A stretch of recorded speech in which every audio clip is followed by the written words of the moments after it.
श्री शिवाय नमस्तुभ्यम। ओम नमः शिवाय। छठा अध्याय सोमवार व्रत कथा। सनत कुमार ने भगवान शंकर से कहा, हे महादेव, मैंने सब सुखों को देने वाले महात्म्य को सुना। अब मेरी इच्छा श्रावण महीने के सोमवार व्रत की कथा सुनने की हो रही है। कृपया मेरी जिज्ञासा शांत करें। भगवान शंकर ने ब्रह्मा पुत्र सनत कुमार से कहा, हे सनत कुमारों, रवि मेरी आँख है, उसका माध्यम भी श्रेष्ठ है। क्या मैं पार्वती सहित सोम माध्यम का वर्णन कर पाऊंगा? मुझसे सोम माध्यम का जो वर्णन हो सकेगा उसे मैं तुम्हें बताने का प्रयत्न करता हूँ। चंद्रमा का दूसरा नाम सोम है। सोम ब्राह्मणों के राजा हैं। यज्ञ साधन सोमलता का नाम है। अब तुम ध्यान पूर्वक इन नामों के कारण सुनो। सोमवार मेरा स्वरूप है। 12 महीनों में सोमवार का व्रत करना उत्तम है। यदि वर्ष के सब सोमवार के व्रत करने में कोई असमर्थ है तो श्रावण मास के सोमवारों का व्रत करना चाहिए। श्रावण मास के सब सोमवारों का व्रत करने से वर्ष भर के सोमवारों के व्रतों का फल मिलता है। श्रावण मास के सब सोमवारों का व्रत करने का संकल्प करके प्रति सोमवार की शाम को भगवान सदाशिव महादेव का अर्चन करें। षोडोपचार विधि से पूजन करें और एकाग्र मन से कथा सुनें। मैं तुम्हें सोमवार व्रत की विधि बताता हूँ, ध्यान से सुनो। श्रावण मास के पहले सोमवार के दिन भली भांति स्नान कर श्वेत वस्त्र धारण कर काम, क्रोध, अहंकार, द्वेष, चुगली आदि को त्याग देना चाहिए। मालती, मल्लिका आदि के सफ़ेद पुष्पों तथा अन्य पुष्पों से तथा अभिष्ट उपचारों से मूल मंत्र ओम नमः शिवाय या त्र्यंबकम मंत्र से पूजा करनी चाहिए। हाथ जोड़कर भोलेनाथ का ध्यान करना चाहिए। उग्रनाथ भव शशि मोली का ध्यान करना चाहिए।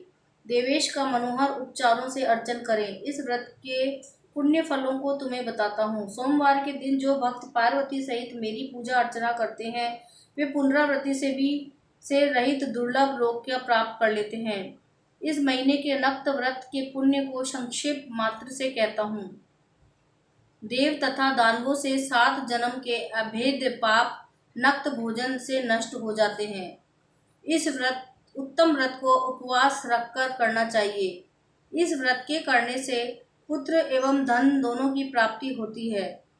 वह व्यक्ति इस लोक के सभी भोगों को भोगकर उत्तम विमान द्वारा शिवलोक को जाता है और वहाँ सबका पूजनीय बन जाता है। इस संसार को असार जानकर तन मन धन को चलायमान जानकर व्रतोद्यापन करना चाहिए। धन का लोभ और मन के मोह को त्याग कर अपनी शक्ति के अनुसार भगवान शिव पार्वती की वृषभ पर स्थिति स्वर्ण की प्रतिमा बनानी चाहिए। सुंदर लिंग तो भद्र मंडल बनाकर उस पर घट स्थापित करें। 2 सफ़ेद वस्त्र से ढकें। घड़े के ऊपर तांबे या कांसे का पात्र रखकर उसके ऊपर स्वर्ण निर्मित शिव पार्वती की प्रतिमा रखें। श्रुति स्मृति तथा पौराणिक मंत्रों द्वारा शिव जी की पूजा करें। पुष्पों का मंडल बनाकर उसके ऊपर एक रमणीक चंदोवा बांधे रात्रि जागरण करें। अपने ग्रह सूत्र विधान द्वारा बुद्धिमान को अग्नि की स्थापना करनी चाहिए। सर्वभव नाशन आदि एकादश नामों से हवन करना चाहिए। प्लाश की लकड़ियों से 108 आहुतियाँ देनी चाहिए। घी, तिल तथा बेलपत्र आदि द्वारा ओम नमः शिवाय मंत्र से हवन करना चाहिए। इसके बाद आचार्य का पूजन अर्चन कर दक्षिणा में गो देनी चाहिए। 11 ब्राह्मणों को भोजन कराकर उनके कांसे के घड़े देने चाहिए। देवता पर चढ़ी सामग्री आचार्य को दें और प्रार्थना करें कि मेरा व्रत पूर्ण हो। इस व्रत से भगवान शिव प्रसन्न हो। आदर पूर्वक हाथ जोड़कर पहले ब्राह्मणों को फिर आचार्य को विदा करें। इसके बाद बंधु बांधवों सहित भोजन करें। जो विधि विधान से इस व्रत को करता है उसकी सारी इच्छाएं पूरी होती हैं। अंत में उत्तम विमान में बैठकर शिवलोक में जाता है, जहां उसे आदर सम्मान प्राप्त होता है।